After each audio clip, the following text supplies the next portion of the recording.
श्रोते हो नमस्कार. आजच्या वक्तृत्वोत्तेजक सभेच्या 151व्या ज्ञानसत्रात मी संपदा लोहगावकर तुम्हा सर्वांचं मनापासून स्वागत करते.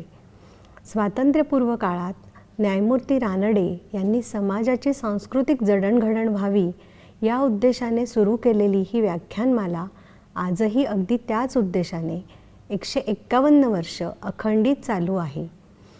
श्रोते हो, आजच्या इंटरनेट, यूट्यूब यासारख्या प्लॅटफॉर्मच्या जमान्यात प्रत्यक्ष किंवा ऑफलाईन पद्धतीने व्याख्यानं आयोजित करणं ही निश्चितच सोपी गोष्ट नाही. परंतु सभेचे पूर्वाध्यक्ष कै डॉक्टर दीपक टिळक, वर्तमान अध्यक्ष डॉक्टर रोहित टिळक, डॉक्टर गीताली टिळक यांच्या सातत्यपूर्ण प्रयत्नाने व उत्तम नियोजनामुळे हे शक्य झालेलं आहे. आजपर्यंत अनेक राजकीय, सामाजिक, वैद्यकीय, ऐतिहासिक क्षेत्रातील मान्यवर व्यक्तींनी व्याख्यानमालेत अतिशय अभ्यासपूर्ण व्याख्याने दिलेली आहेत आणि व्याख्यानमालेचा दर्जा हा सतत उंचावतच ठेवलेला आहे. तीच परंपरा आज 151व्या ज्ञानसत्रातही आपण कायम ठेवली आहे. आजचे व्याख्यान यशस्वी होण्यासाठी काही संस्थांचा आपल्याला हातभार लागलेला आहे. त्यांचे मी मनपूर्वक आभार मानते आणि त्या संस्थांची नावं अशी आहेत: चितळे बंधू, टिळक महाराष्ट्र विद्यापीठ, Lokmanya multipurpose credit cooperative society, Poona Gadge jewellers आणि बढेकर ग्रुप या सर्वांचे खूप खूप आभार. आजच्या व्याख्यानासाठी आपल्याला एक बहुआयामी व्यक्तिमत्व लाभलेलं आहे. त्यांचा मी थोडक्यात परिचय करून देते. व्यवसायाने इलेक्ट्रिकल इंजिनियर असलेले श्री सुधांशू सुरेश नाईक हे प्रोजेक्ट मॅनेजमेंटच्या क्षेत्रामध्ये गेली 30 वर्ष भारतात आणि अबुधाबी, आफ्रिकेतील इतर काही देशात कार्यरत आहेत. सध्या ते बेक्टेल इंडिया या मोठ्या कंपनीत दिल्ली येथे कार्यरत आहेत. लौकिकार्थाने जरी तांत्रिक विषयातली पदवी त्यांनी घेतली असली तरी इतिहास, संगीत, फोटोग्राफी या विषयातही पदवी घेता येईल इतकं ज्ञान त्यांच्याकडे आहे. नोकरी सांभाळून सांगीतिक कार्यक्रमांची निर्मिती, समाजकार्य, व्याख्याने देणे या गोष्टी ते सतत करत असतात. विशेष म्हणजे कर्वे शिक्षण संस्थेचा मानसशास्त्राचा अभ्यासक्रम त्यांनी पूर्ण केलेला आहे आणि सामाजिक जबाबदारी म्हणून ते अनेकांना समुपदेशनही करतात. त्यांची काही पुस्तकंही प्रकाशित झालेली आहेत. मनातलं मनापासून, माझी माणसं आणि प्राजक्ताची फुलं ही पुस्तकं आत्तापर्यंत प्रकाशित झाली आहेत आणि भारतातील वारसास्थळ हे पुस्तक लवकरच प्रकाशित होण्याच्या मार्गावर आहे. त्यांनी आत्तापर्यंत अनेकविध विषयांवर व्याख्याने दिलेली आहेत. त्यातील निवडक काहींचा मी उल्लेख करते. भगवान श्रीकृष्ण, आर्य चाणक्य, समाज शिक्षक समर्थ रामदास, संपूर्ण शिवचरित्र, छत्रपती शिवाजी महाराज, छत्रपती संभाजी महाराज, छत्रपती शिवरायांच्या कर्तबगार सुना येसूबाई आणि ताराराणी, पहिले बाजीराव पेशवे, दशपैलू स्वातंत्र्यवीर सावरकर इत्यादी. संगीत आणि सांगीतिक कार्यक्रमांची निर्मिती हे तर त्यांच्या अगदी जिव्हाळ्याचे विषय आहेत. युगन युगन हम जोगी हा पंडित कुमार गंधर्व यांच्या गाण्यावरील कार्यक्रम, घेई छंद मकरंद हा पंडित वसंतराव देशपांडे यांच्या गाण्यावरील कार्यक्रम, भरभरून जगलेला माणूस हा पु ल देशपांडे यांच्यावरील कार्यक्रम, मनात रुजलेली गाणी हा मराठी गाण्यांवरील कार्यक्रम, कोल्हापूर आकाशवाणीसाठी आनंदयात्रा भावगीतांची या मालिकेचे लेखन आणि अभिवाचनही त्यांनी केलेले आहे. सामाजिक कार्यातही ते हिरिरीने पुढाकार घेतात. Vanchit Vikas Pune, Durgveer Pratishthan Mumbai, helpers of the handicapped Kolhapur, Aadhar Sobati Chiplun या संस्थांच्या कार्यात त्यांचा नेहमीच सक्रिय सहभाग असतो. असे अष्टपैलू व्यक्तिमत्व आज व्याख्याते म्हणून आपल्याला लाभलेले आहेत. तुम्ही सर्व त्यांचं व्याख्यान ऐकण्यासाठी उत्सुक आहात म्हणून तुम्हा सर्वांचा अधिक वेळ न घेता मी आजचे वक्ते माननीय सुधांशू नाईक यांना विनंती करते की त्यांनी त्यांच्या व्याख्यानाला सुरुवात करावी. ते आज आपल्यासमोर अपराजित धुरंधर सेनानी बाजीराव पेशवे या विषयावर बोलतील. धन्यवाद.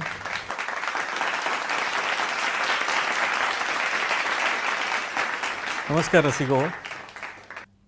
वसंत व्याख्यानमाला महाराष्ट्रासाठी आणि पुण्यासाठी एक फार महत्त्वाची गोष्ट असलेली व्याख्यानमाला.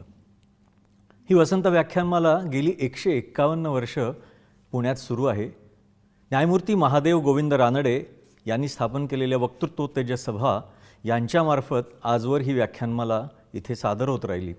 देशभरातल्या अनेक थोरा मोठ्या लोकांनी इथे आपले विचार मांडले, ज्यातून पुढे समाजाला विचार मिळाले, कृती करायला काहीतरी आराखडा मिळाला. ही व्याख्यानमाला आणि त्याची ही मोठी परंपरा, याच्यात आपल्याला व्याख्यान देण्याची संधी मिळणं हीच माझ्यासाठी एक फार महत्त्वाची गोष्ट आहे. आणि अशी संधी दिल्याबद्दल टिळक महाराष्ट्र विद्यापीठ, वक्तृत्वोत्तेजक सभा आणि त्यांच्या सर्व सहकार्यांचे मी मनापासून आभार मानतो. हिंदवी स्वराज्य उत्तर भारतात आणि संपूर्ण देशभर व्हावं यासाठी ज्यांनी स्वप्न पाहिलं आणि स्वराज्याची मुहूर्तमेढ रोवली असे छत्रपती शिवराय, समर्थ रामदास स्वामी आणि शिवरायांचं स्वप्न ज्यांनी उत्तर हिंदुस्थानात नेलं, त्यासाठी अवघ्या 20 वर्षात प्रचंड मोठी घोडदौड केली, त्या थोरल्या बाजीराव पेशव्यांना वंदन करून मी माझे 4 शब्द मांडायला सुरुवात करतो. खरं तर इतिहास अभ्यास ही महाराष्ट्रासाठी एक फार मोठी गोष्ट आहे. इतिहासाचार्य राजवाडे, ग. खरे, रियासतकार देसाई, सेतू माधवराव पगडी, बाबासाहेब पुरंदरे, निनाद बेडेकर, डॉक्टर मेहेंदळे, बलकवडे सर, उदय कुलकर्णी सर, श्रीराम साठे, प्रमोद ओग आणि आत्ताच्या पिढीतले कौस्तुभ कस्तुरे, सत्येन वेलणकर, शिवराम कार्लेकर, शंतनू परांजपे, अनुराग वैद्य अशी सगळी माणसं इतिहासाचा फार मोठ्या प्रमाणावर अभ्यास करत आली. त्यासाठी मोडी, फारसी, उर्दू इत्यादी वेगवेगळ्या भाषातले कागदपत्र ते वाचत आले, त्याचा शोध घेत आले, कुठून कुठून मिळवत राहिले, प्रसंगी पदराला खार लावून त्यांनी हे सगळं काम केलं, ज्यामुळे हा इतिहास आपल्यासमोर पोचला आणि एका फार मोठ्या गौरवशाली परंपरेशी आपली ओळख झाली. या सगळ्यांच्या दृष्टीने मी एक छोटासा माणूस, माझा नोकरी व्यवसाय सांभाळत, माझी कामं सांभाळून उरलेल्या वेळात इतिहासाचा जमेल तेवढा अभ्यास करणारा. त्यामुळे या सगळ्यांनी ज्या प्रमाणात लोकांच्या समोर वेगळ्या प्रकारे मांडलं, त्यापेक्षा माझा दृष्टिकोन थोडासा वेगळा. एक तर मी इंजिनियर माणूस, त्यामुळे प्रत्येक गोष्टीकडे एका वेगळ्या दृष्टीने पाहणारा. या सगळ्या इतिहासाचा आपल्यासाठी काय परिणाम होतो, आपल्यावर सगळ्यांवर काय परिणाम होतो, आपल्या आयुष्याशी त्याची कशी आपल्याला जुळणी करून घेता येते, या दृष्टीने विचार करताना ही सगळी माणसं आपल्याला एक आदर्श म्हणून समोर येऊ लागतात. आज आपल्याकडे असंख्य सोयीसुविधा आहेत आणि या सोयीसुविधा असताना आपण जे काही कर्तृत्व गाजवतो त्याच्यात आणि पूर्वीच्या काळी जेव्हा कोणत्याही सोयीसुविधा नव्हत्या त्यावेळेला यांनी गाजवलेलं कर्तृत्व याच्यात फार मोठा फरक आहे. त्यातलं सगळ्यात महत्त्वाचं नाव म्हणजे बाजीराव पेशवे. हिंदवी स्वराज्याची स्थापना झाली आणि त्याच्या पुढच्या काळात प्रचंड घडामोडी महाराष्ट्राने अनुभवल्या आणि नंतर 1700 बाजीराव पेशव्यांचा जन्म झाला. वडील बाळाजी विश्वनाथ हे त्यावेळेला शाहू महाराजांच्याकडे पेशवे म्हणून काम करत होते. एक दिवशी बाजी नावांच्या वेगवेगळ्या व्यक्ती ज्या आहेत त्याची बखर वाचत असताना मुलगा झाल्याची वार्ता आली, म्हणून या मुलाचं नाव बाजी ठेवलं, अशी एक कथा प्रचलित आहे. तर बाजीराव आणि त्यांचा धाकटा भाऊ म्हणजेच अंताजी उर्फ चिमाजी अप्पा या दोघांनी 1720 ते 1740 या 20 वर्षात ज्या काही घोडदौडी केल्या, ज्या काही घडामोडी केल्या, या सगळ्या आपल्याला अगदी स्तिमित करून टाकणार आहेत. बाळाजी विश्वनाथ ज्यावेळेला पेशवे होते त्यावेळेला शाहू महाराजांच्या सोबत दिल्ली दरबारात अनेक घडामोडी सुरू होत्या. येसुबाई आणि अन्य कौटुंबिक सगळी जी काही माणसं होती, कुटुंबीय होते, ते सगळे दिल्लीकडे अजूनही कैदेत होते. त्या सगळ्यांची सुटका करणं, स्वराज्यासाठी चौथाईच्या सनदा आणणं, या सगळ्या गोष्टींमध्ये धनाजी जाधवराव, पिलाजी जाधवराव, संताजी भोसले, उदाजी पवार, बाळाजी विश्वनाथ अशी सगळी माणसं काही ना काहीतरी काम करत होते. आणि त्या दरम्यान वयाच्या 12-13व्या वर्षापासून प्रत्यक्ष बाजीराव या सगळ्यांच्या सोबत वावरत होते.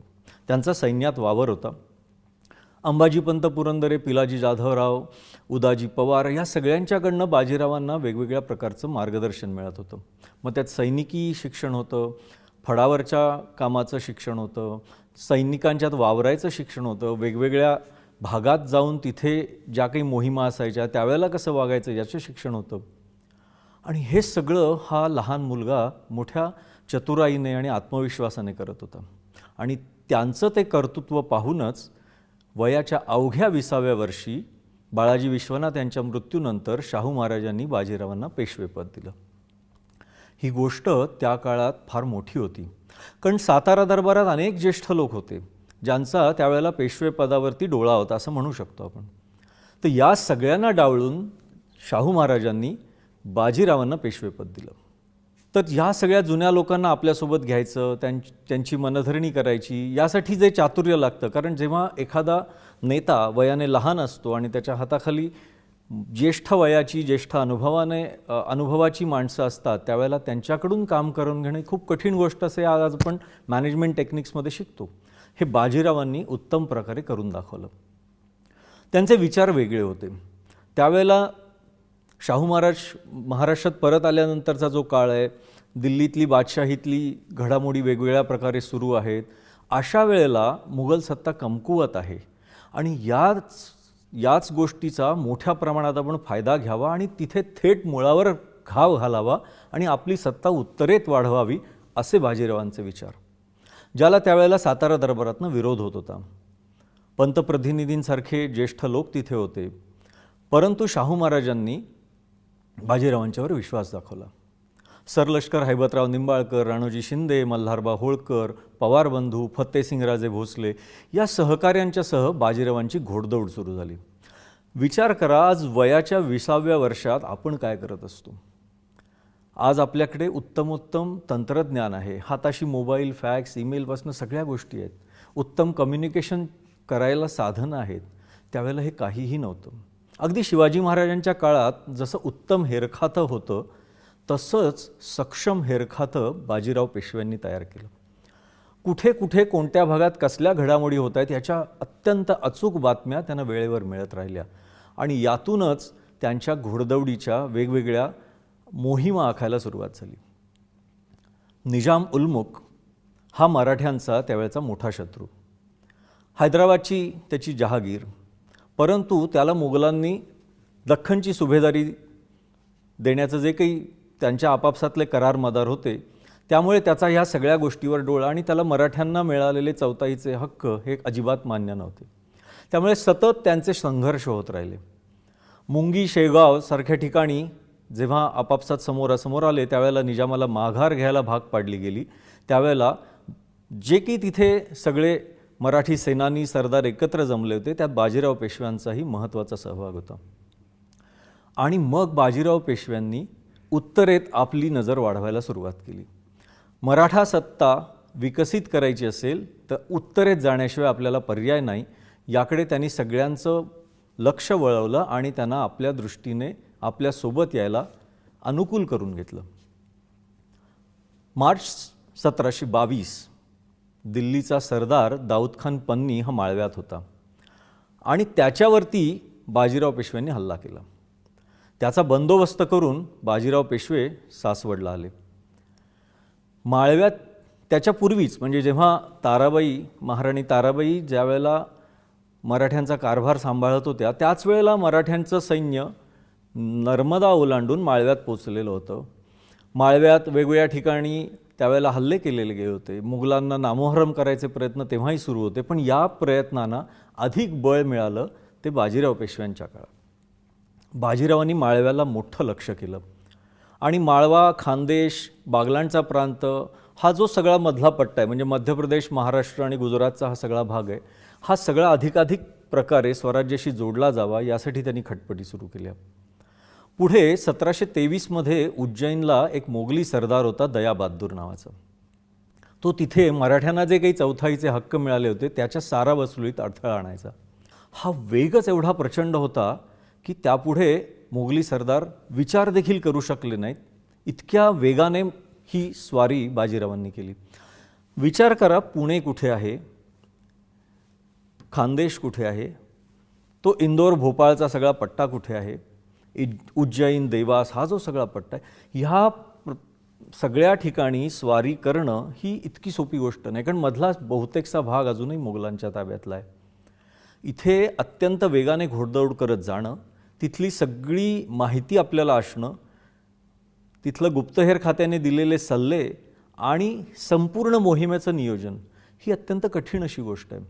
आज आपल्याकडे उत्तम संपर्काची दळणवळणाची साधनं आहेत. आज पुण्यातनं इंदोरला जायचं तर आपण लगेच बस पकडतो, ट्रेन पकडतो आणि आपण इंदोरला रातोरात पोचतो. हे इतकं सोपं त्या काळी नव्हतं. विचार करा की असं म्हटलं जातं की बाजीरावांच्या काळात घोडदौड जी व्हायची तर एकेका दिवसात 25-25, 30-30 किलोमीटरपेक्षा जास्त असा पल्ला गाठला जायचा. घोड्यावर बसून जाणं ही फार कठीण गोष्ट आहे. हे आपल्याला वाटतं तेवढं सिनेमात सिरियलमध्ये दिसतं तेवढं सोपं नसतं. त्यासाठी उत्तम असा शारीरिक फिटनेस आवश्यक असतो. हा तुमचा फिटनेस असणं जितकं महत्त्वाचं आहे तितकंच रस्त्यात असणाऱ्या असंख्य अडचणी. आज आपण जातो, आपल्याला वाटेत अनेक उपहारगृह मिळतात, खाण्यापिण्याच्या राहण्याच्या सोयी मिळतात. त्यावेळेला ह्या सगळ्याचं नियोजन कसं केलं गेलं असेल याचा आपण विचार करायला लागलो की मग कळायला लागतं की बाजीराव किंवा त्यांच्यासोबतचे सरदार यांचं नियोजन किती बारकाईने केलेलं होतं. या सगळ्या मोहिमेकडे ते किती वेगवेगळ्या नजरेने पाहत असतील. आपल्याला फक्त दिसतं की बाजीराव निघाले, सैन्य घेऊन निघाले, त्यांनी हल्ला केला, त्या सरदाराचा पराभव केला. पण हे करताना त्यासाठीचं जे मोठं नियोजन आहे ते फार महत्त्वाचं आहे. असं म्हटलं जातं की अरे जुन्या पुराणातली वांगी पुराणात तो जुना इतिहास घेऊन तुम्ही काय करणार. पण जेव्हा आपण या गोष्टीचा अभ्यास करू लागतो तेव्हा आपल्याला कळतं त्यावेळेला काहीच साधनं नसतानाही त्यांनी कसं केलं असेल. म्हणजेच मॅनेजमेंटमध्ये जे आपण म्हणतो की रिसोर्स मॅनेजमेंट हा जो भाग आहे की तुमच्याकडे मिनिमम रिसोर्सेस असताना तुम्ही मॅक्सिमम आउटपुट आणून देण्यासाठी जे काही करायला लागतं ते कसं केलं असेल, या अँगलने जेव्हा आपण बाजीरावांच्या मोहिमेचा विचार करायला लागतो तेव्हा आपल्याला त्यांचं मोठेपण किंवा त्या सगळ्या एका संपूर्ण समूहाचं मोठेपण अधिक प्रकर्षाने जाणवायला लागतं. आणि या दृष्टीने आपण विचार करायला हवा असं मला आवर्जून सांगावं असं वाटतं.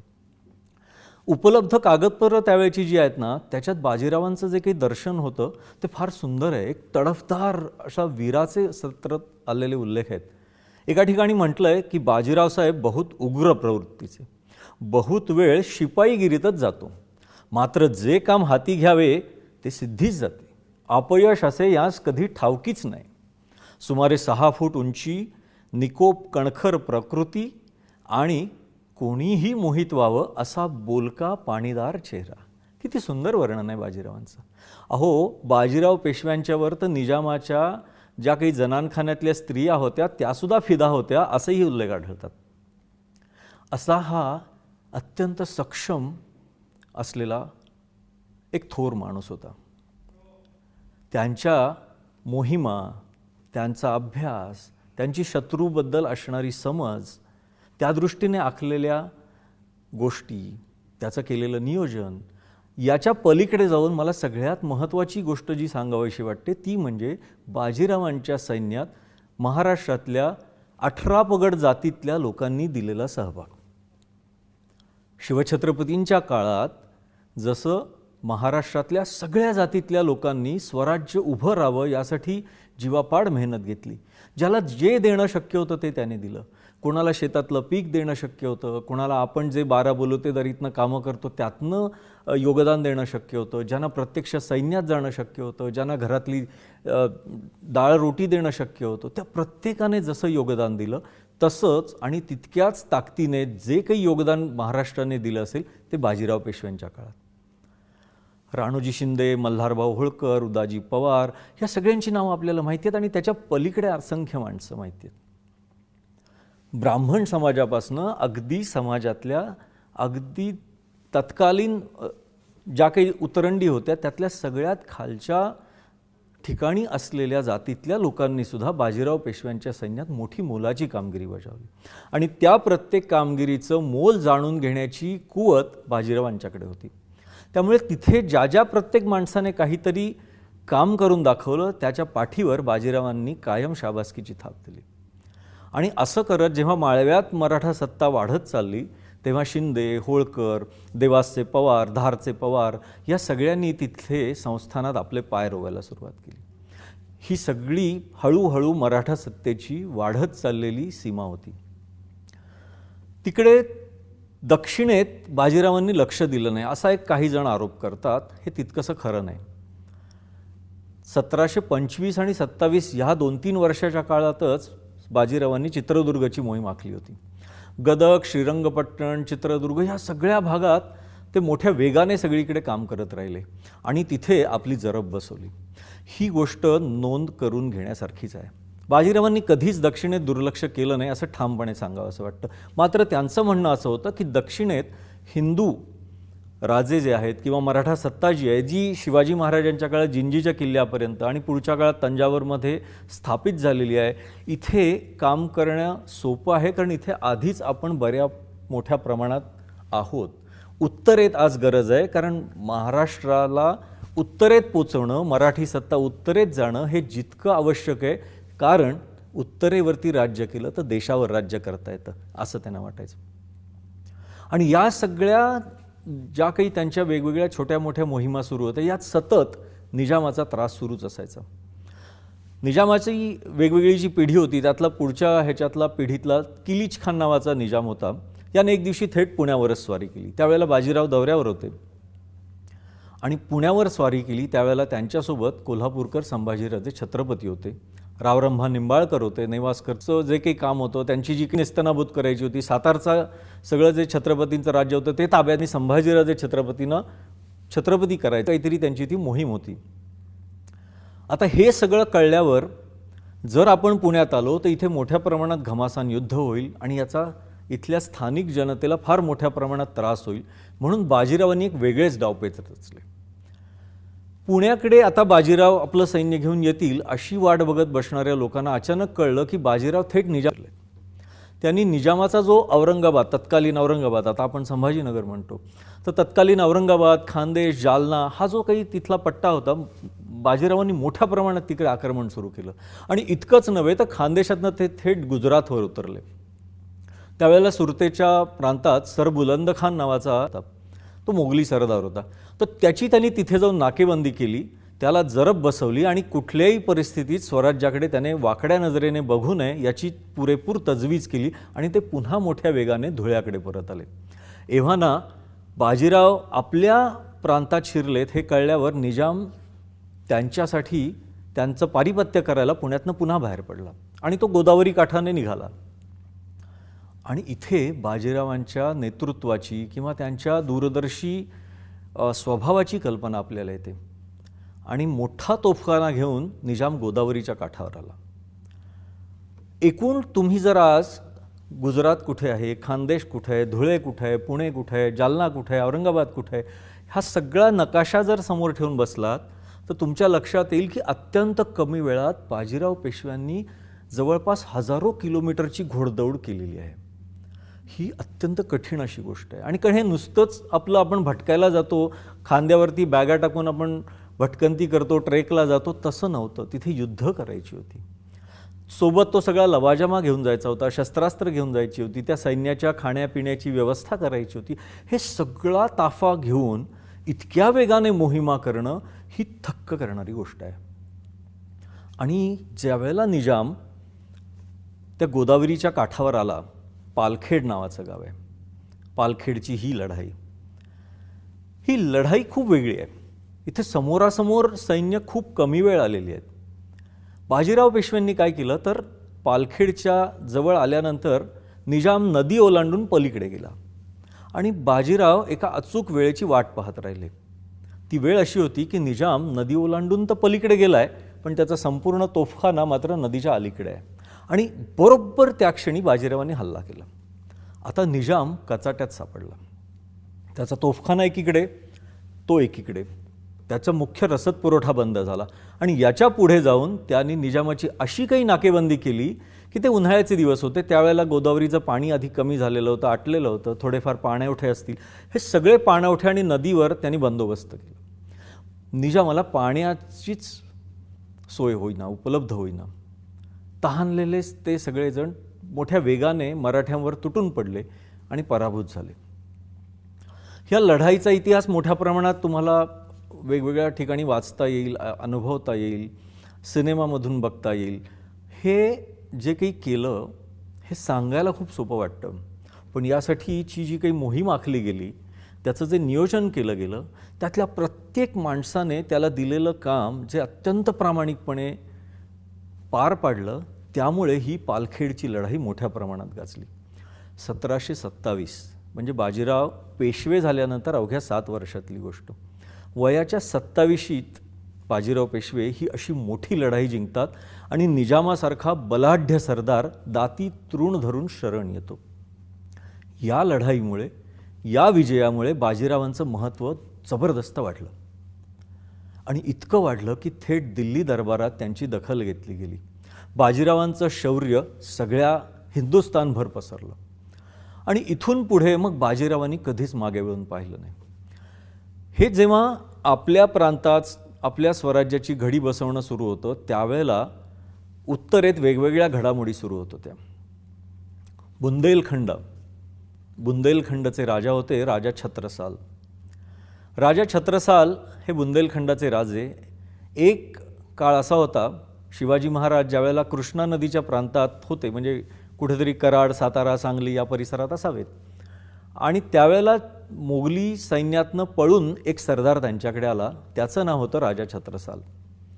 आणि ते महाराजांच्याकडे आले आणि त्यांनी सांगितलं की महाराज, मी मोगलांच्या सगळ्या अन्याय अत्याचाराला कंटाळलोय, थकलोय, लढून पण आता झालेलं आहे, मला आता काही करायचं नाही, त्यांच्यासोबत मी राहू शकत नाही, त्यांच्याच सैन्यात वावरतोय, पण मी आता अत्यंत थकलोय, मला तुमच्या चाकरीत घ्या, मी तुमच्या हाताखाली शिपाईगिरी करतो. शिवाजी महाराजांचं मोठेपण हे की त्यांना प्रत्येक माणूस काय करू शकत असे याची अत्यंत अचूक जाण होती.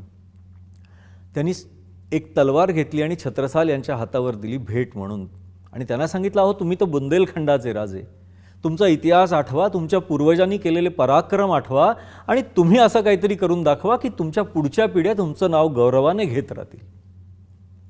आणि राजा छत्रसाल प्रेरित होऊन पुन्हा बुंदेलखंडात गेले आणि औरंगजेबाशी त्यांनी अखंड लढा दिला आणि अख्खा बुंदेलखंड स्वतंत्र ठेवला. असे हे राजा छत्रसाल.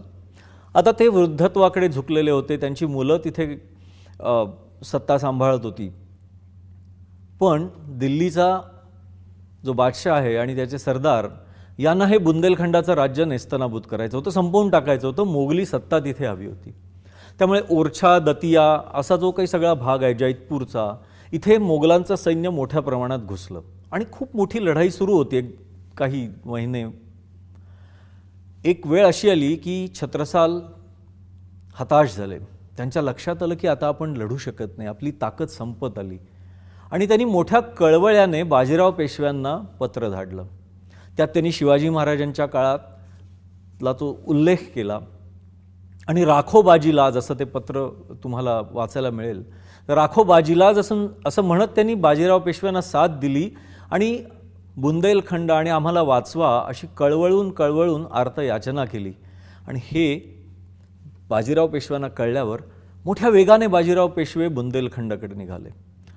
ही एक फार महत्त्वाची घटना आहे महाराष्ट्राच्या नव्हे देशाच्या इतिहासाच्या दृष्टीने. विचार करा की महाराष्ट्रातल्या एका सेनापतीला काय गरज होती तिथे जाऊन मदत करायची. आपण आपलं भलं, आपलं राज्य बरं, आपण आपल्या वाड्यात राहू, आपल्या राजधानीत राहू, आराम करू, असा विचार मराठ्यांनी कधीही केला नाही. हे महाराष्ट्राचं नव्हे देशाचं अत्यंत गौरवास्पद असलेली ही बाब आहे. आणि बाजीराव आपल्या सैन्यासह मोठ्या वेगाने छत्रसालाच्या मदतीला गेले आणि इथे सुरुवात झाली पुढच्या 100 वर्षात मराठ्यांनी देशभर जे काही केलं त्याची. बाजीरावांचं सैन्य मदतीला आलं कळल्यावर छत्रसाल आणि त्या सगळ्या सैन्याचा उत्साह वाढला. बाजीरावांनी त्या जैतपूरच्या किल्ल्याला वेढा दिला आणि महमद शाह बंगश त्याची नाकेबंदी केली.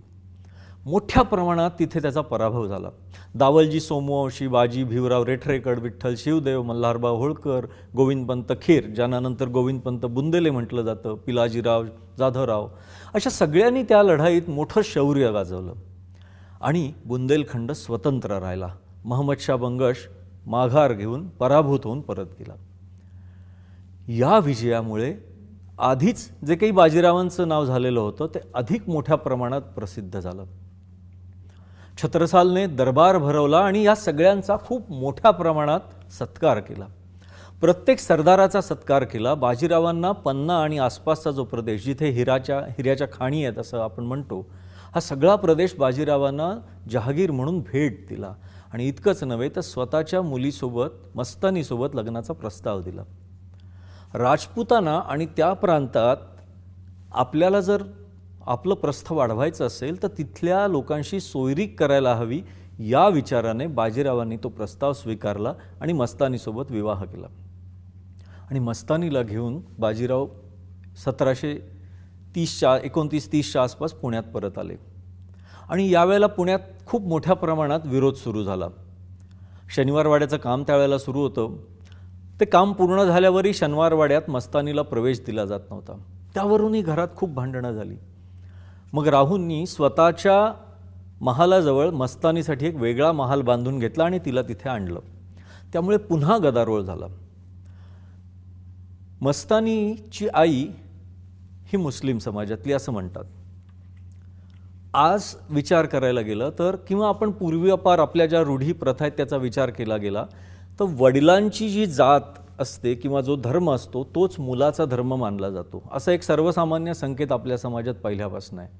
पण इथे मात्र मस्तानी छत्रसालांची मुलगी असूनही तिला हिंदू मानायचं पुण्यातल्या तत्कालीन ब्राह्मण समाजाने नाकारलं. इतकंच नव्हे तर बाजीराव आणि मस्तानीला झालेला मुलगा, ज्याचं नाव शमशेर बहादूर आहे, त्या शमशेर बहादूरची मुंज करायचं जेव्हा नंतर ठरवलं गेलं त्यावेळेलाही घरातनं खूप विरोध झाला, कारण ते त्याला ब्राह्मण मानत नव्हते. आणि या गोष्टीवरून बाजीराव पेशव्यांचं घरात आणि आपापल्या आप्तस्वकीयांच्यात खूप मोठे वादविवाद सुरू राहिले. बाहेर एवढा अखंड पराक्रम गाजवणारा हा माणूस आपल्या जवळच्या माणसांशी मात्र लढू शकत नव्हता. तो उद्विग्न होत होता आणि त्यातून मग त्यांच्या सतत बाहेरच्या स्वाऱ्या वाढत गेल्या. घरात राहण्यापेक्षा बाहेर राहणं बरं असं काहीतरी त्यांना वाटलं असावं कदाचित. याच दरम्यान 1731-32च्या सुमारास गुजरातमध्ये जे होते ते त्र्यंबकराव दाभाडे निजाम आणि अन्य मोगली शत्रूंसोबत संधान बांधत असल्याची शाहू महाराजांना खबर मिळाली. आणि मग त्यांनी बाजीरावांना त्या स्वारीवर पाठवलं. डभईमध्ये मोठी लढाई झाली आणि त्यात त्र्यंबकराव दाभाडे मारले गेले. उमाबाई दाभाडे म्हणजे आपल्या इथे जवळच जी तळेगाव दाभाडेला जी मोठी इंदुरीची गढी आहे तिथले हे दाभाडे. आणि उमाबाई दाभाडे या मोठ्या शूर स्त्री होत्या. त्यांना प्रचंड राग आला त्या गोष्टीचा की आपल्या मुलाचा असा लढाईत आपल्याच मराठा सैन्याकडनं मृत्यू झाला आहे. मग स्वतः बाजीराव पेशवे आणि शाहू महाराज यांनी जाऊन उमाबाईंची भेट घेतली. त्यांना प्रत्यक्ष परिस्थितीची सगळी कल्पना दिली आणि मग उमाबाईंनी बाजीरावांना माफ केलं. यावेळेला त्र्यंबकराव दाभाडे आणि यांच्यासोबत पिलाजी गायकवाड होते. आणि बाजीरावांचं या सगळ्या मोहिमेतलं वागणं, त्यांचं सैनिकांच्या सोबतचं वागणं, त्यांचं शौर्य, त्यांची दूरदर्शी कल्पना, मराठा सत्ता उत्तर हिंदुस्थानात वाढवण्यासाठीच्या त्यांच्या वेगवेगळ्या योजना, या सगळ्याचा त्यांच्यावर मोठा प्रभाव पडला आणि पिलाजी गायकवाड बाजीरावांच्या सोबत आले. आज बडोद्यामध्ये जे आपल्याला गायकवाड संस्थान पाहायला मिळतं त्याची ही सुरुवात होती. 1931ला सुरू झालेली गोडदौड तशीच पुढे चालत राहिली. इतकंच नव्हे तर फक्त उत्तर हिंदुस्थान नव्हे तर बाजीराव आणि सगळ्या सैन्यांनी कोकणात आणि दक्षिणेकडे लक्ष केंद्रित केलं. त्यावेळेला रायगड अजूनही सिद्धीच्या ताब्यात होता. शाहू महाराजांच्या नेतृत्वाखाली मोठी कोकण मोहीम काढली गेली, ज्यात बाजीराव, चिमाजी अप्पा, प्रतिनिधी, फत्तेसिंग राजे असे सगळेजण सामील होते आणि सिद्धीचा मोठ्या प्रमाणात पराभव केला गेला. रायगड पुन्हा एकदा आपल्या ताब्यात आला. यावेळेला सिद्धी 7 नावाचा जो सिद्धी मोठा सरदार होता त्याचा प्रत्यक्ष चिमाजी अप्पांनीच युद्धात वध केला आणि संपूर्ण कोकण प्रांतात पुन्हा एकदा मराठ्यांची सत्ता मोठ्या प्रमाणात स्थापन झाली. 1731, 32, 33 दरवर्षी मोठमोठ्या मोहिमा सुरू आहेत.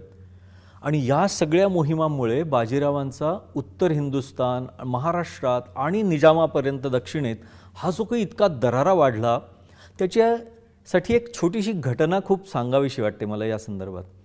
एक वेळ अशी होती की 1735मध्ये बाजीरावांच्या आई मातोश्री राधाबाई या काशी यात्रेला जायचं ठरवून बसल्या आणि मग बाजीरावांनी त्यासाठी सगळी व्यवस्था केली. घरातलं जे काही सगळं गदारोळ सुरू होता त्यातनं थोडंसं त्यांना मानसिक दृष्ट्या शांतता हवी असेल किंवा काशी यात्रा करणं ही प्रत्येक हिंदू समाजातल्या प्रत्येक माणसासाठी एक अत्यंत महत्त्वाची गोष्ट मानली जाते म्हणून असेल. पण राधाबाईंना काशी याला जायचं होतं. वरचा माळव्याच्या पलीकडचा पुढचा प्रदेश, बुंदेलखंडाच्या पुढचा प्रदेश हा अजूनही मोगलांच्या ताब्यात होता. त्यामुळे तिथे जाणं तसंही थोडंसं धोक्याचं होतं. पण बाजीरावांचा दरारा इतका मोठा होता की जेव्हा बाजीरावांच्या मातोश्री काशी यात्रेला निघाल्यात हे कळलं तेव्हा प्रत्यक्ष दिल्लीच्या बादशाने तिथल्या सगळ्या सुभेदारांना खलिते पाठवून सांगितलं की बाजीरावांच्या मातोश्री येत आहेत, त्यांना कोणत्याही प्रकारची तोशिष होता कामा नये. विचार करा, एक छोटंसं स्वराज्य आज इतकं मोठं होत चाललं होतं की जिथे या स्वराज्यातल्या एका पेशव्याच्या आईची काळजी प्रत्यक्ष बादशाला घ्यावीशी वाटते. ही घटना काही सामान्य नव्हे. इतका दरारा बाजीरावांचा उत्तरेत वाढला होता. पण तरीही अजूनही सगळं काही नीट सुरळीत नव्हतंच. आणि मग बाजीरावांनी अजून एक वेगळी गोष्ट ठरवली. त्यांनी राजपुतान्यावर स्वारी केली. वेगवेगळे राजपूत राजे त्यावेळेला एक तर मोगलांच्याकडनं लढत होते किंवा आपल्या आपल्या प्रांतात शांतपणे बसून होते. जी मराठ्यांची विचारशक्ती होती की अवघा देश हे हिंदवी स्वराज्य व्हायला पाहिजे, हिंदुस्तान स्वतंत्र व्हायला पाहिजे, जे जे परकीय इथे आले त्यांचा पराभव होऊन त्यांना इथून परत पाठवलं पाहिजे, ही जी भावना मराठ्यांची होती ती दुर्दैवाने सगळ्यांची नव्हती. त्यामुळे आपल्या विचारांना बळ द्यावं, आपल्यासोबत अजून माणसं जोडून घ्यावीत. आणि राजपुताना प्रांतातले राजपूत राजे हे तर फार मोठे शूर होते. ते आत्ता जरी मोगलांच्या सोबत असते तरी ते काही आयुष्यभर फक्त मोगलांचीच चाकरी करत राहिलं नव्हते. खरं तर आपल्या देशावर आलेली सुरुवातीची सगळी आक्रमणं यांनी झेलली होती. अगदी बाप्पा रावळपासनं एक एक राजपूत राजाचा जर विचार करायला गेला तर त्यांनी जे काही सोसलं आहे ते शब्दांच्या पलीकडचं आहे. एकेका किल्ल्यावर जे जोहार झालेत, हजारो स्त्रियांनी जे स्वतःला अग्नीच्या स्वाधीन करून दिलं, कधी तळ्यात उड्या टाकल्यात आणि तेव्हा कुठे तो लढा पुढे पुढे येत या सगळ्या परकीय सत्ता दिल्लीपर्यंत पोचल्या. एकेकाळी काबूल कंदाहार प्रांतापासून असलेली आपली म्हणजे पंजाब आणि राजपूत ह्या सगळ्या घराण्याची सत्ता आक्रसत खालपर्यंत आली. पण या साधारण इसवी सन 600-800 नंतर ज्या काही मुस्लिम स्वाऱ्या सुरू झाल्या तिकडनं आक्रमकांच्या, या 1600-1700 सालापर्यंत सलग होत राहिल्या. 1000 वर्ष या सगळ्या प्रांताने फार मोठा लढा दिला आहे. तर त्या ज्यांनी लढा दिला, मग त्यात राणा प्रताप आहेत, या सगळ्यांना भेटणं, त्या वंशजांना भेटणं, त्यांच्यासोबत एक चांगलं मित्रत्वाचे संबंध निर्माण करणं यासाठी बाजीराव राजपुताना प्रांतात गेले. यावेळेला त्यांच्यासोबत दौऱ्यात पत्नी काशीबाई आहेत. तिथे अनेक राजांच्याकडून बाजीरावांचा मोठ्या प्रमाणात सन्मान झाला आणि सगळ्यांनी मित्रत्वाची वचनं दिली. परत येताना ते माळव्यात एका ठिकाणी थांबले होते. ते गाव होतं रावेरखेडी. काशीबाईंनी इथे जो काही पेशव्यांचा एका वाड्यात मुक्काम होता त्या वाड्याच्या शेजारी एक छोटंसं छान शिवमंदिर बांधवून घेतलं. त्याचं नाव होतं रामेश्वर. ज्यावेळेला काशीबाईंनी हे करून घेतलं तेव्हा कदाचित त्यांना कल्पना नसेल की ह्या क्षेत्रात इथे पुढे काय घडणार आहे. हे सगळं करून 1737मध्ये बाजीराव पुन्हा मोठ्या उत्साहाने पुण्यात आले. खूप मोठ्या मोठ्या राजपूत घराण्यांसोबत त्यांनी मित्रत्वाचे संबंध निर्माण केले होते. एवढं सगळं करूनही अजूनही मराठ्यांना चौथाईचे पूर्ण हक्क मिळत नव्हते. हक्क तर आहेत पण ती वसुली होत नाही. आता काहीतरी घणाघाती उत्तरेत करायला पाहिजे, ज्यावेळेला मराठ्यांचा तिथला हक्क मोठ्या प्रमाणात मानला जाईल आणि ह्या चौथाईचे सगळे जे काही वसुलीचे हक्क आहेत ते नीट नेटक्या प्रमाणात आपल्याला मिळतील, यासाठी पुन्हा बाजीराव उत्तरेत निघाले. आणि यावेळेला त्यांनी मारवाडात स्वारी केली. आत्ताचा जो हरियाणाचा प्रांत आहे त्या प्रांतात सगळीकडे स्वारी केली. अनेक राजांना धडा शिकवला.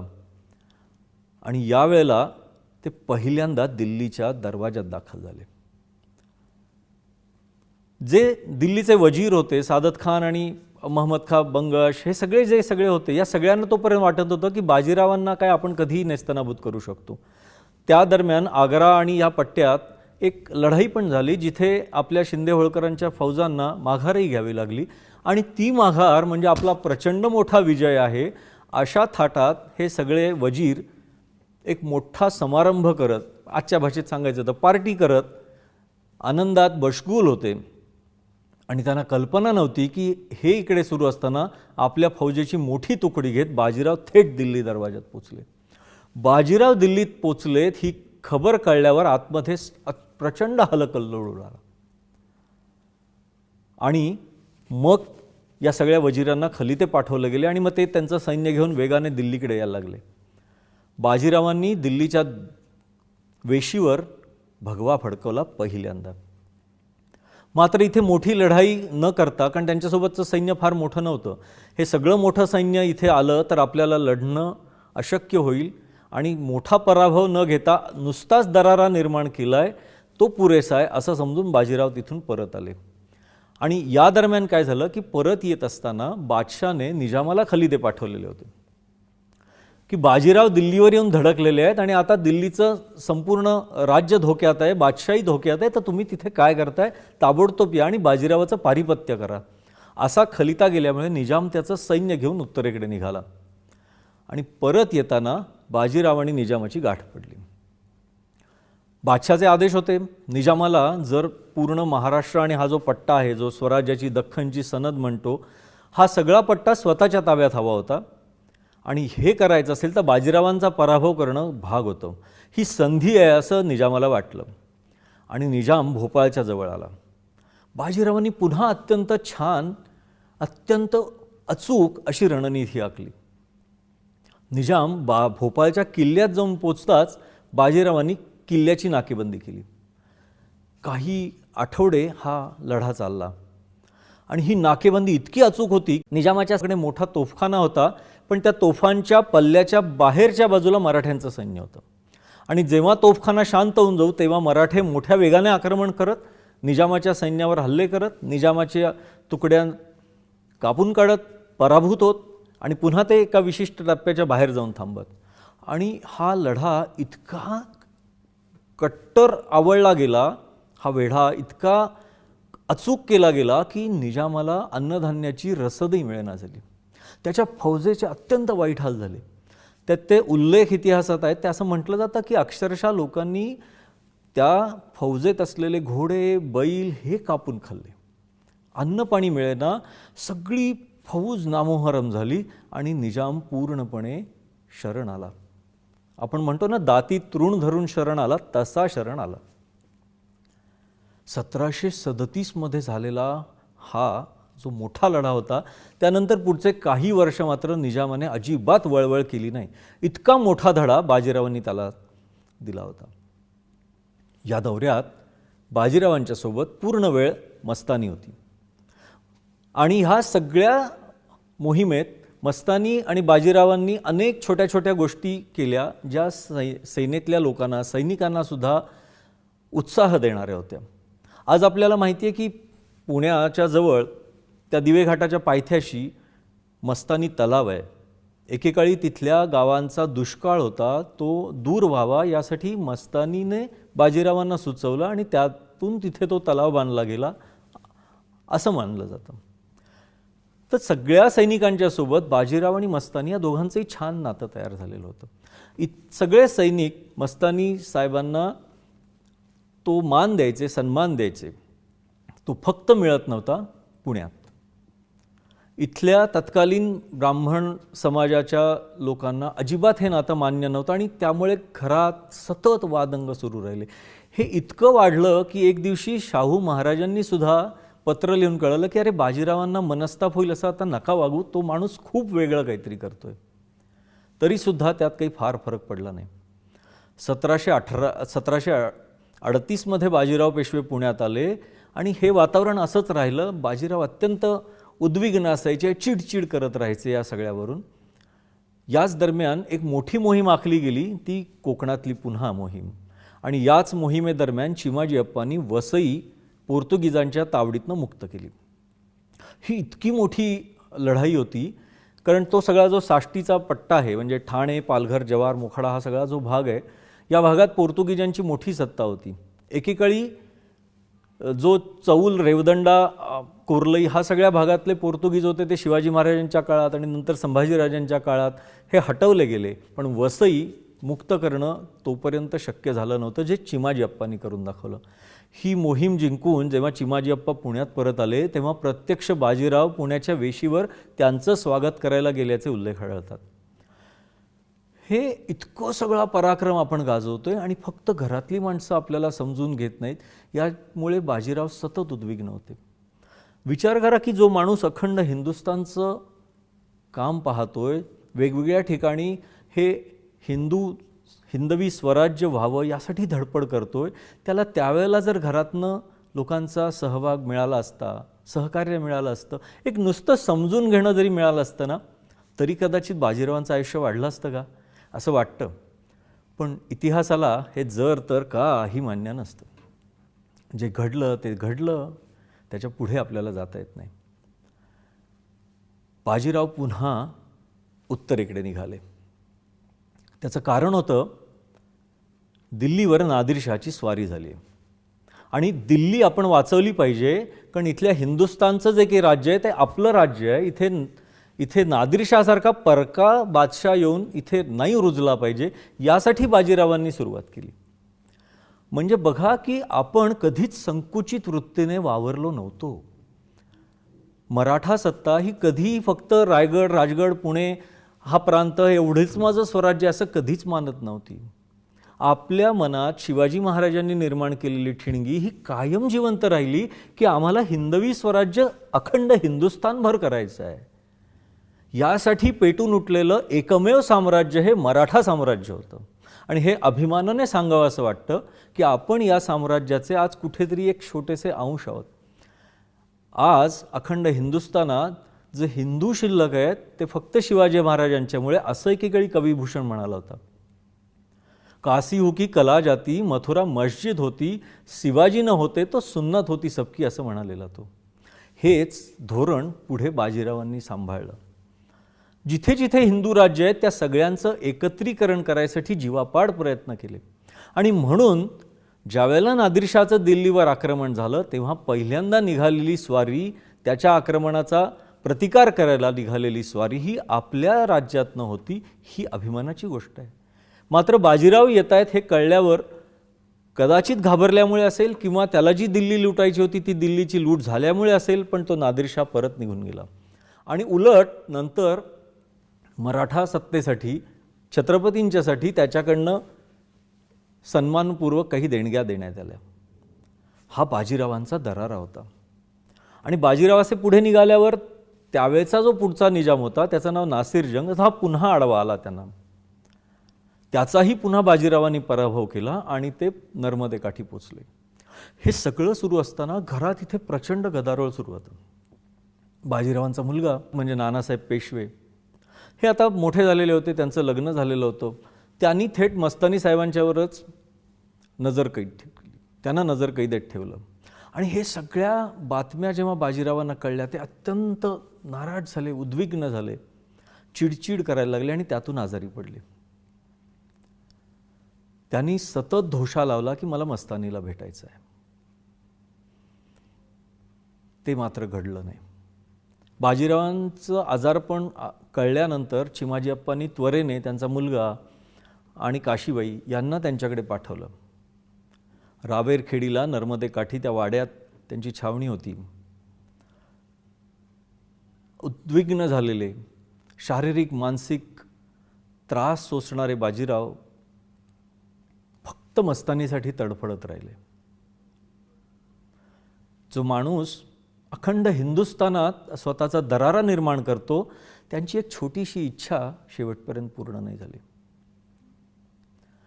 आज आपण म्हणतो की एखाद्या माणसाचं वैयक्तिक आयुष्य हे वैयक्तिक मानलं गेलं पाहिजे, त्याला त्याचं आयुष्य जगायचा पूर्ण अधिकार आहे. हा अधिकारसुद्धा एकेकाळी त्यांना मिळाला नाही. आणि स्वतः एक मोठा अधिकार पद असलेला माणूस असून मिळाला नाही. तत्कालीन समाजव्यवस्था आणि त्याची जी काही कारणं असतील ती असतील, पण या सगळ्याचा मराठा सत्तेला फार मोठा फटका बसला असं मला वाटतं. काशी मथुरासारखी तीर्थक्षेत्र त्या मोगलांच्या ताब्यातनं पूर्ण मुक्त करायचं स्वप्न घेऊन बाजीराव लढत राहिले. ती लढाई कुठेतरी अर्ध्यातच संपली. हे असं व्हायला नको होतं. आणि अखेर 1740मध्ये त्या नर्मदे काठी बाजीरावांचा मृत्यू झाला. आज जेव्हा आपण त्यांचं चरित्र वाचतो, त्यांच्या मोहिमांचे अनेक छोटे छोटे संदर्भ वाचत जातो, तेव्हा आपल्या लक्षात येतं की अरे हा माणूस किती मोठा होता. या माणसाच्या विचारांचा आवाका केवढा मोठा होता, याचा कृती करण्याचा जो काही पल्ला आहे तो किती मोठा होता. साधं खायला काय मिळेल याची आपल्याला शाश्वती नसते जेव्हा आपण युद्धात जात असतो. रसद पुरवठ्याच्या योजना, दारुगोळ्याच्या योजना, आणि हे कुठे तर फक्त बाबा पुण्याचं आहोत आणि कुठेतरी अहमदनगर लढाई करतोय, एक रात्रभरात किंवा 2 दिवसात तिथे युद्धसामग्री पोचेल असं नाही आहे. हे कुठेतरी माळव्यात लढतायत, गुजरातमध्ये लढतायत, हरियाणात लढतायत, मध्य प्रदेशात लढतायत, कधी तिकडे श्रीरंगपट्टणमकडे लढतायत, आणि सगळीकडून व्यवस्थित सगळा रसद पुरवठा होतोय. सगळ्या बातम्या वेळोवेळी त्यांना मिळत आहेत. हे सगळं सांभाळण्याचं नियोजन करणं ही अत्यंत कठीण गोष्ट होती. आणि म्हणून छत्रपती शाहू महाराजांचा बाजीरावांच्यावर प्रचंड विश्वास होता, प्रचंड प्रेम होतं त्यांच्यावर. त्यांनी सतत बाजीरावांना पाठिंबा दिला, त्यांच्या पाठीशी उभे राहिले, आणि म्हणून हे स्वप्न कुठेतरी ते साकार करू शकले असं मला आवर्जून सांगावं असं वाटतं. जेव्हा जेव्हा मराठा सत्ता, जेव्हा जेव्हा महाराष्ट्रातले 18 पगड जातीचे लोक एकत्र येऊन काहीतरी करायला जातात, त्यावेळेला मोठ्या प्रमाणात आपण इतिहास घडवून दाखवतो. हे इतिहासानेच सिद्ध झालेलं आहे. जे शिवाजी महाराजांनी केलं, जे संभाजी महाराजांनी केलं, पुढे ताराराणींच्या काळात झालं, ते बाजीरावांनी घडवून दाखवलं. आज आपण पाहतो की महाराष्ट्र अनेक वेगवेगळ्या वादविवादात गुंतलेला आहे. पुन्हा एकदा इथे जातीवरनं भांडणं वाढवली जात आहेत, धर्मावरून भांडणं वाढवली जात आहेत. हे महाराष्ट्राचं धोरण नव्हे. असं म्हटलं जातं की अखंड हिंदुस्थानचं खड्ग म्हणजे महाराष्ट्र आहे. हा महाराष्ट्र जोवर एक आहे तोवर अख्ख्या हिंदुस्थान के कोणी वाकड्या नजरेने बघू शकत नाही. हा इथला इतिहास आहे. हा आपण अजिबात विसरता कामा नये. इथल्या ज्या काही 18 पगड जाती आहेत त्यांनी स्वतःला जातीतनं विसरून जायला पाहिजे. जे स्वातंत्र्यवीर सावरकर म्हणायचे की जातीबंदी करा, आपापसात सगळे एक व्हा, अखंड हिंदू म्हणून एकत्र या. आज वेगवेगळ्या प्रकारे हिंदू धर्माचं खच्चीकरण करायचे प्रयत्न आपण पाहतो आहोत. एक हिंदू धर्म असा आहे की जिथे तुम्हाला खूप मोकळेपण आहे. हे इतर धर्मातल्या कारनामे आपण आज जेव्हा पाहतो तेव्हा आपल्या लक्षात येतं, आणि तेव्हा आपल्याला आपल्या धर्माचं मोल कळायला लागलेलं आहे. आणि हे जपणं आपल्या हातात आहे. जे हिंदवी स्वराज्य व्हावं म्हणून शिवाजी महाराजांनी प्रयत्न केले, जे हिंदवी स्वराज्य जपण्यासाठी बाजीरावांनी प्रयत्न केले, ते पुढच्या काळात दुर्दैवाने आपल्याला नीट सांभाळता आलं नाही. माधवराव पेशव्यांच्या काळात, नानासाहेब पेशव्यांच्या काळात, सवाई माधवराव पेशव्यांच्या काळात आपण पुन्हा पुन्हा वाढत गेलो, पुन्हा पुन्हा आपण कमी होत गेलो. आपण जेव्हा वाढत गेलो तेव्हा आपण एक होतो, आणि जेव्हा आपण एक नव्हतो तेव्हा शत्रूने आपला फायदा घेतला आणि आपल्याला वेगवेगळं बाजूला पाडत आपला सत्यानाश करून टाकला, आपला नायनाट करून टाकला असं म्हणायला लागतं. आणि म्हणून इथे मोगलांचं सैन्य घुसत गेलं, इंग्रजांचं सैन्य घुसत गेलं, आणि स्वतंत्र असलेले आपण पारतंत्र्यात निघून गेलो. ब्रिटिशांच्या पारतंत्र्यात असतानाही आपल्या महाराष्ट्राने सगळ्यात जास्त मोठा लढा दिला, आणि ज्याच्या पाठोपाठ बंगाल आणि पंजाबने लढा दिला. याच महाराष्ट्रातून लोकमान्य टिळक, स्वातंत्र्यवीर सावरकर यांच्यासारखे सेनानी पुढे आले. तात्या टोपे हे पुढे आले. लक्ष्मीबाई ह्या पण महाराष्ट्राच्याच आहेत. असतील त्या झाशीच्या राणी, पण त्या होत्या महाराष्ट्राच्या. नानासाहेब पेशवे, क्रांतीवीर वासुदेव बळवंत फडके, उमाजी नाईक, ही सगळी माणसं महाराष्ट्राची आहेत. ही जेव्हा जेव्हा सगळे एकत्र लढले तेव्हा तेव्हा आपण शत्रूला नामोहरम केलं. आज जेव्हा आपण शिवछत्रपतींचं नाव घेतो, बाजीरावांचं नाव घेतो, किंवा अन्य मोठ्या लोकांची नावं घेतो, तेव्हा आपण त्या विचारांना बांधील आहोत का याचा आपण पुन्हा एकदा विचार करायला हवा. नुसतं रस्त्यावर उभं राहून शिवाजी महाराज की जय, बाजीराव पेशवा की जय म्हणणं खूप सोपं आहे. त्यांचे विचार अंमलात आणणं फार गरजेचं आहे. आणि आपण जेव्हा सगळेजण एकत्र येऊ, आपल्या जाती धर्म पंथ हे भेद विसरून जाऊ, अखंड हिंदुस्थानचे हिंदू म्हणून एकत्र उभे राहू, तेव्हा आपल्या देशाकडे जगातला कोणताही माणूस कोणताही देश वाकड्या नजरेने पाहू शकणार नाही. आपल्याला पुन्हा असं बळवंत व्हायचं आहे, गुणवंत व्हायचं आहे. आणि आपण तसं होणं हीच बाजीराव पेशव्यांना मोठी श्रद्धांजली ठरेल असं मला वाटतं. बाजीराव पेशव्यांच्या स्मृतिदिनानिमित्त आज आपण इथे मला हे व्याख्यान द्यायला बोलवलं, याबद्दल मी आपला मनापासून आभारी आहे. माझे 4 शब्द आपल्याला आवडले असतील अशी अपेक्षा आहे. बोलण्याच्या ओघात काही जर काही छोटी मोठी चूक झाली असेल तर माफ करावं. धन्यवाद.